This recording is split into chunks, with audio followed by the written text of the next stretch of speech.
പ്രവാചക ശിഷ്യന്റെ ഭാര്യ ഇപ്പോൾ വല്ലാത്ത സങ്കടത്തിലാണ് ദൈവപുരുഷന്റെ അരികിൽ വന്നു നിൽക്കുന്നത്. എന്നാൽ ദൈവപുരുഷൻ ചോദിക്കുക, നിന്റെ കയ്യിൽ ഇപ്പോൾ എന്തുണ്ട്? അവൾ പറഞ്ഞു, ഒരു ചെറിയ ഭരണി എണ്ണയുണ്ട്. പിന്നീട് എന്താ സംഭവിച്ചത്? ആ എണ്ണയാണ് അവളുടെ കടം തീർക്കത്തക്ക നിലയിൽ വർദ്ധിച്ചു വന്നത് എങ്കിൽ, പ്രിയ ദൈവ പൈതലേ, നിന്റെ സാഹചര്യങ്ങൾ ഇന്ന് ചെറുതായിരിക്കാം.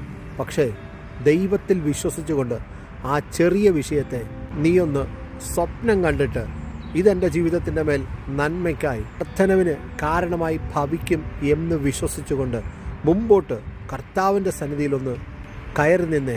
കർത്തന് അസാധ്യങ്ങളെ സാധ്യമാക്കാൻ കഴിയും. നിന്റെ ജീവിതത്തിൻ്റെ ശൂന്യതകൾ മുമ്പിൽ കടന്നു വന്നപ്പോൾ സഹായിക്കും എന്ന് കരുതിയ സകലരും കൈവിട്ട് കളഞ്ഞപ്പോഴും അവരെല്ലാവരും നിന്നെ ഇനി ഒന്നിനും കൊള്ളില്ല എന്ന് പറഞ്ഞ് പാഴ്വസ്തുവിനെ പോലെ തള്ളിക്കളഞ്ഞു എങ്കിലും തള്ളിക്കളയാതെ അമ്മ ആശ്വസിപ്പിക്കുന്നതിലും ശ്രേഷ്ഠമായി നിന്നെ മാർവോട് ചേർത്ത് പിടിക്കുന്ന ഒരു നല്ല കർത്താവുണ്ട്. ആ കർത്താവിൽ വിശ്വസിച്ച് നീ മുമ്പോട്ട് പോകുക. നീ തളർന്നു പോകത്തില്ല. നിന്റെ ജീവിതം ഉറപ്പായും ഒരനുഗ്രഹമായി തീരുക തന്നെ ചെയ്യും. ആ നാഥൻ ഒരിക്കലും നിന്നെ കൈവിടുകയില്ല.